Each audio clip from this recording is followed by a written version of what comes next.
William Shakespeare, who wrote As You Like It, all the world's a stage and all the men and women merely players is spoken. My YouTube testimony is headed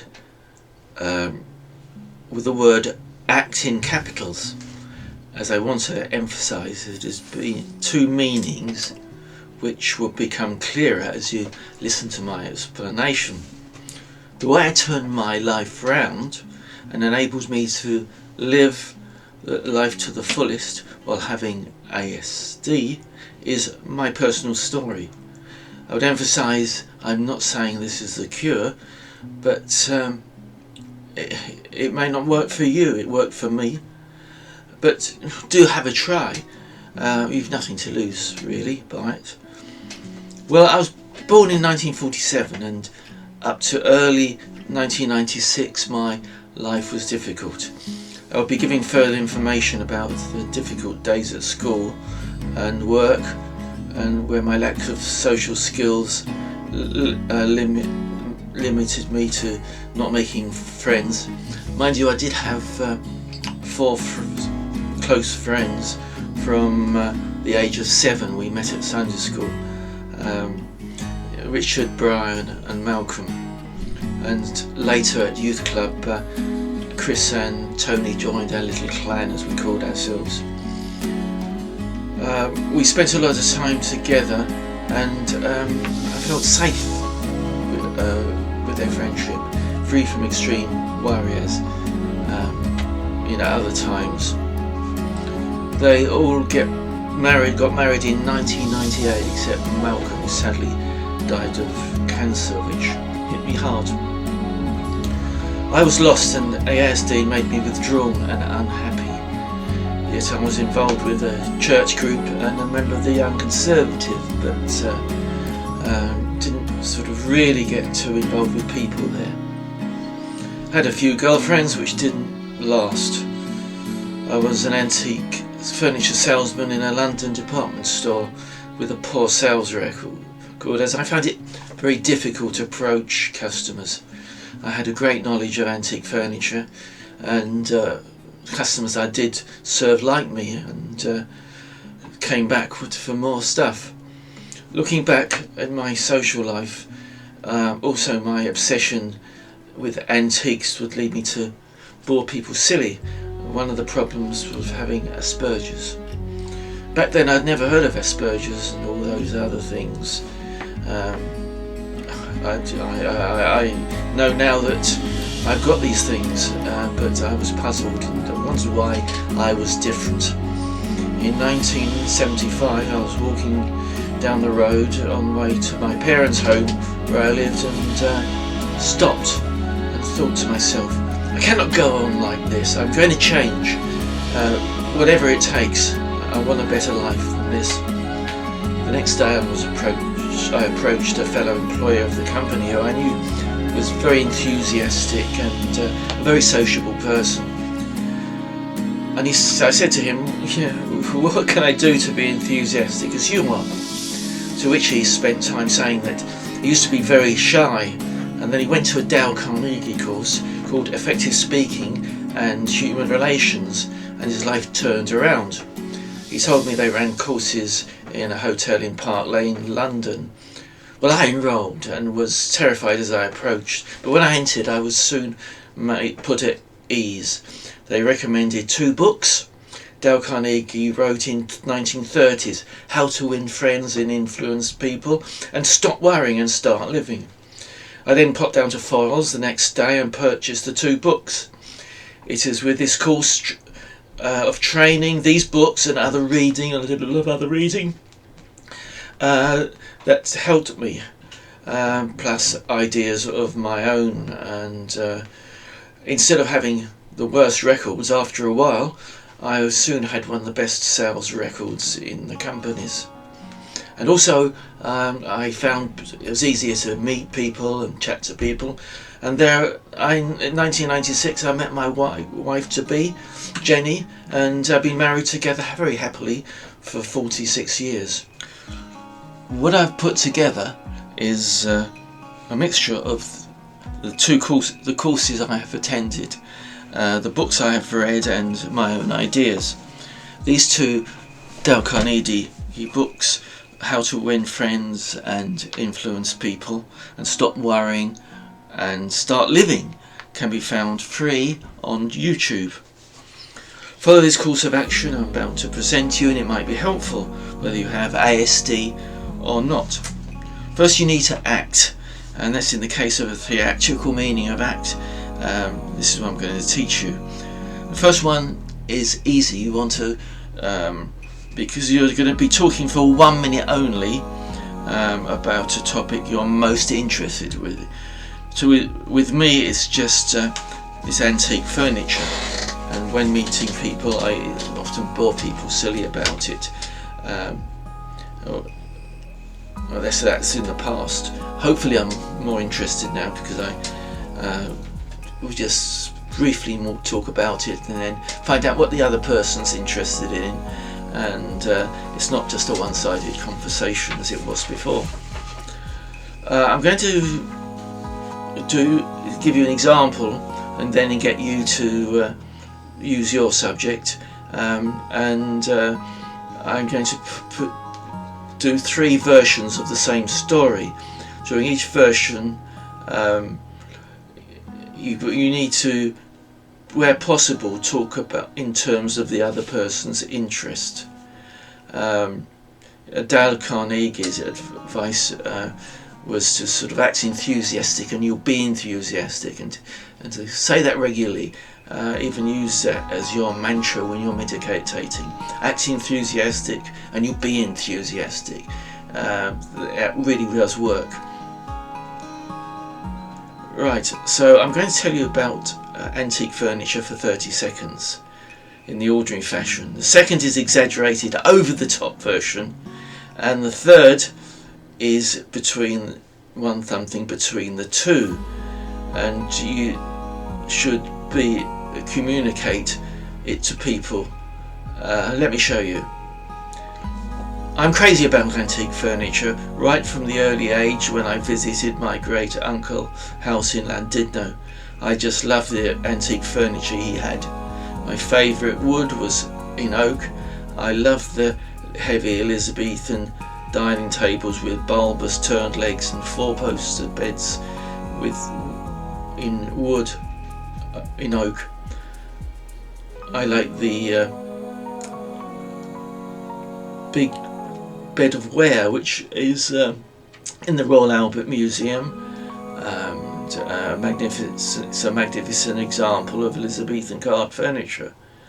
Oak furniture was fashionable until the reign of Charles II, who had been exiled in Europe and brought with him fine furniture with inlaid wood popular on the continent. In the 18th century, walnut became scarce and mahogany became a fashionable wood. Oak remained popular for the not-so-rich population. Notice I spoke at an even pace and only spoke for 1 minute. If you were like me with Asperges and not giving yourself a time limit, you'd probably be talking unaware that the person you're talking to is bored or wanted to add his comments to the story. Now, my second version is to tell you the story with excess top enthusiasm. Now, why I'm doing this? Because you can sort of get the idea what real enthusiasm is, but you wouldn't want to use that in everyday conversations. I'm crazy about antique furniture right from the early age when I visited my great uncle's house in Llandudno. I just loved the antique furniture he had. My favourite furniture wood is oak. I love the heavy Elizabethan dining tables with the bulbous legs, 4-poster beds, all in English oak. Incidentally, if you're visiting or live in London, visit the Victorian Albert Museum, where you'll find the great bed of ware. Magnificent example of Elizabethan carved oak. Oak furniture was fashionable until the reign of Charles II, who had been exiled in Europe and brought with him the fine walnut furniture with inlaid wood popular on the continent in the 18th century. Walnut became scarce and mahogany became the fashionable wood. Oak remained popular for the not-so-rich population. Now, you do hear people on television talk like that, don't you? It drives me mad. Never mind. For the third time, I'll say it with something in between the two, and hope you find it's a happy medium which will attract the listener but not overpower them. I'm crazy about antique furniture. Right from an early age, when I visited my great-uncle's house in Landino, I just loved the antique furniture he had. My favourite furniture wood is oak. I love the heavy Elizabethan dining tables with the bulbous legs and four-poster beds in English oak. Incidentally, if you're visiting or live in London, visit the Victoria and Albert Museum, where you'll find the Great Bed of Ware, a magnificent example of Elizabethan carved oak. Oak furniture was popular until the reign of Charles II, who had been exiled in Europe and brought with him fine walnut furniture and with inlay popular on the continent. In the 18th century, walnut became scarce and mahogany became a fashionable wood. Oak remained popular for the not-so-rich population. Now, if you like, you can pause this clip now and talk about your main interests using these three styles. The next talk I want to illustrate is important to learn when speaking in terms of the other person's interest. Our nearest beauty spot is the Devil's Punch Bowl in Hindhead, and I will spend a minute describing it, but not like this. I want the people I describe it to really want to go. That's the idea. Now, first in a boring way, there is a walk at the Devil's Punch Bowl. Before reaching the National Trust entrance, there's a nice cafe called Cafe 25, owned by Ian and Sue. There's a walk where the old A3 ran before Hindhead Tunnel was built. After a 10-minute walk, you come to the Sailor's Stone, a reminder of a generous sailor who was murdered by robbers who is trying to help. Walking another 10 minutes and turn right to reach Gibbet Hill, where the perpetrators were hung. I'm repeating this now, but doing it in a way to interest the other person. I've also added it to making it more interesting to the listener. I want to tell you about an interesting walk at the Devil's Punch Bowl. It's a place of natural beauty with breathtaking views. Before reaching the National Trust entrance, you'll find a wonderful cafe to Cafe 25, where you get a warm welcome from the friendly owners, Ian and Sue. You will then find an interesting walk, which you would hardly believe had been made where the old A3 used to be. Now here's an interesting story for you. A sailor became friends with three men at an inn and paid for their stay. On the moment of them walking their way, where the memorial stone where the sailor was robbed and murdered. If you walk another 10 minutes, you'll turn right and find Gibbet's Hill, where the perpetrators and other murderers were hung. Now, when you try to talk to people and you want to sell them ideas, and you want to make it interesting for them. Now, you can pause this for a moment and tell your own story about a walk near you. First as a boring one without terms of interest for the other person, then repeat it, making it more interesting for the listener or your mirror. Now, how can a mirror be interesting? That's a daft thing to say. Never mind. You can pause the video now. After that, try other subjects to speak about. Do not write it down first. You can allow yourself a few prompts written down if you like, but the best way is to speak it from the heart. Things you are qualified to talk about. Subjects like my best holiday, my worst car journey, my most embarrassing moment, my favourite Christmas present ever. These are just a few examples. Remember the old saying, you have two ears and only one mouth. So be a good listener. Let the other person do at least 50% of the talking. Try to use the person's name. They will really appreciate it. Show interest in others. Allow them to talk about themselves. Pause to ask questions to the other person. Let them ask questions to you. Encourage and praise the other person where you can. Say to yourself regularly or out loud, or you might prefer to say it, I'm going to act enthusiastic and be enthusiastic. I'm just saying it twice just to remind you to do this. It does help you, and it reminds you to be enthusiastic. I'm going to act enthusiastic and be enthusiastic. Put expression into it. Say it powerfully, as if you mean it, and with determination. And then stress. I used to get a lot of stress, and there are ways to avoid stress, and Dale Carnegie's book will be good. I recommend you to read it. You can handle your worries by asking yourself, what is the problem? What is the cause of the problem? What is the possible solution? Then what is the best solution? Then cooperate with the inevitable and prepare yourself for the worst. Disciplining yourself and thinking the situation out could have a calming effect and prevent a meltdown. If you want the script of this talk, you can find it on hazelmere.info. I'm going to end with a statement from Leanne Hollywood Willie, educator, author and speaker, diagnosed with Asperger's syndrome in our adulthood, who wrote the following self-affirming pledge for those with Asperger's syndrome. I'm not defective, I'm different. Following that poem by Walter D. Windle. So it goes like this. I am not defective, I am different. I will not sacrifice my self-will for peer acceptance.